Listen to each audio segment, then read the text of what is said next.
Irene Conti, capitano del Monselice Pallavolo Femminile, sconfitto è vero 3-0 dal brunopremi.com Bassano in finale di Coppa Veneto, però che finale! Che finale, è stata un obiettivo raggiunto per noi arrivare qui. Una squadra costruita nuova con i nastri dei nostri giovanili comunque, quindi un grande gruppo e una grande finale.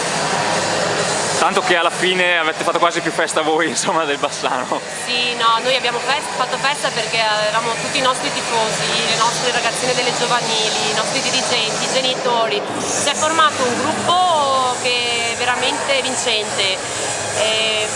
Peccato per il risultato mancato, peccato per qualche punto che potevamo giocarci meglio, però pazienza, ci aspettiamo sabato. Ci arriveremo. Tornando alla partita, 2 set combattutissimi, anzi 3 set combattutissimi, forse anche oltre le aspettative. Voi come l'avete vissuta da dentro? Forse fuori dalle vostre aspettative. Noi ci abbiamo messo tanto cuore, tanta passione e arrivati a questo punto sono queste le partite da poter giocare, da voler giocare.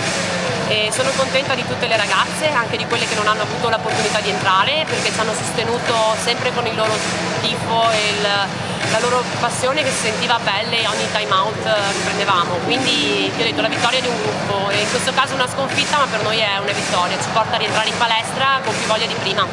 Che adesso anticipavi sabato, c'è di nuovo Monselice Bassano in campionato. Abbiamo 2 appuntamenti questa settimana, martedì e sabato, e quindi è stato un bel allenamento questa sera.